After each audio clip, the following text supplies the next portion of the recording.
There are loads of faiths. Christianity is just one among them.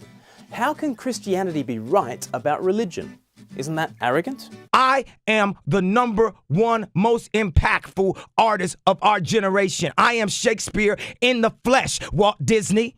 Well, first of all, let's acknowledge that just like the atheists of the world, the religions of the world get many things right about life, the universe, even God. The Buddha once said, "You will not be punished for your anger, you will be punished by your anger." That's a statement I've thought wise and have chewed on for years.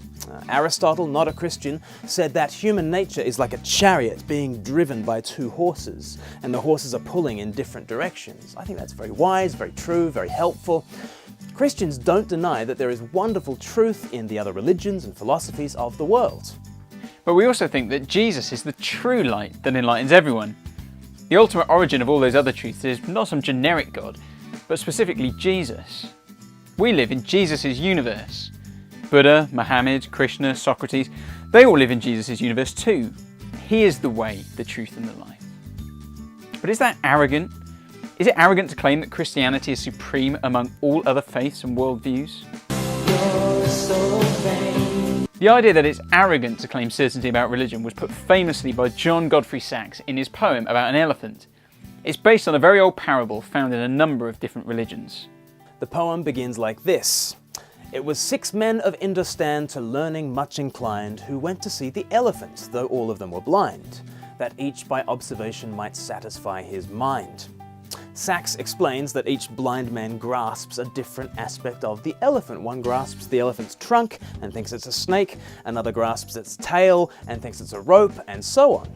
And then in the last stanza, Sachs relates this to religious conversations. He says, "So oft in theologic wars the disputants, I ween, rail on in utter ignorance of what each other mean, and prate about an elephant not one of them has seen." In the poem, all religions are blind men who get something right about ultimate reality, but most things wrong. But the most laughable thing about the situation is that they think they've got it all right. How ridiculous. To think you can see everything perfectly. Who would be so arrogant as to assume they see it all? Well, John Godfrey Sachs, that's who. That's the irony of the poem. He's trying to highlight the arrogance of the blind men, but the poet himself is the most arrogant of all. He's the one who assumes that the elephant is much bigger than anything the blind men see. He's the one who knows what the elephant is really like, and he's the one who knows that everyone else is blind.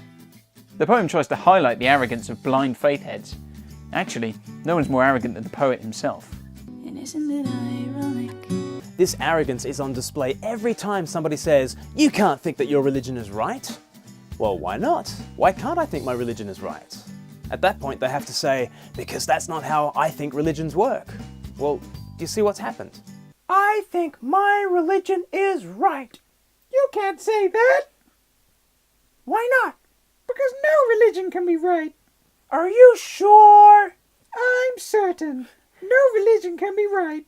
Do you believe you're right about that? Of course. So I can't be right about my religion? No. But you're definitely right about all religions? Yes, I mean...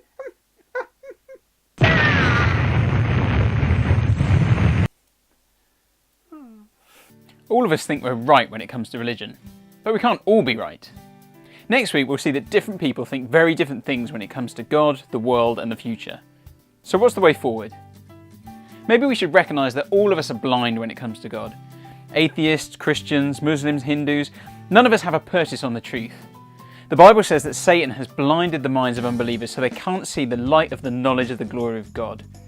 But the same passage gives us good news.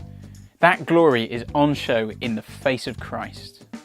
Let's take this elephant analogy and maybe I'm stretching it too far. This time you've gone too far. The blind men are groping around the elephant, not really getting it, and then imagine this, the elephant becomes a man. I told you I was stretching it, but imagine he takes the side of the men and he starts to speak.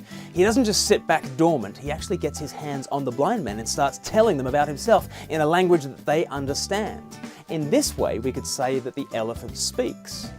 This is the Christian claim. While we've been groping around in the dark, God has become a man and has spoken our language. He hasn't just allowed himself to be felt after, he's gotten his hands on us. And that happened in our time and space. The elephant has spoken, and to say that we have heard his voice is not arrogant. we're actually admitting that we need help. We're admitting that we wouldn't know anything without him. But now that he has spoken, what else can we do except speak of what we have heard? It's not arrogant to think that you're right. It's not arrogant to think you're right about religion. Pretty much everyone does. But perhaps the humblest position is to say, by myself, I'm wrong. By myself, I'm blind. But in Jesus, God has shown up. The elephant has spoken, and I'll stick with him. Thanks for watching, guys. Please do like, subscribe, and share these videos out there. We've got a second part to this Other Faiths series, where next week we'll think about, aren't all religions actually the same? Our answer, in short, is no. But why don't you tune in next week and we'll see the reasons for that. So tune in next week and we'll see you again.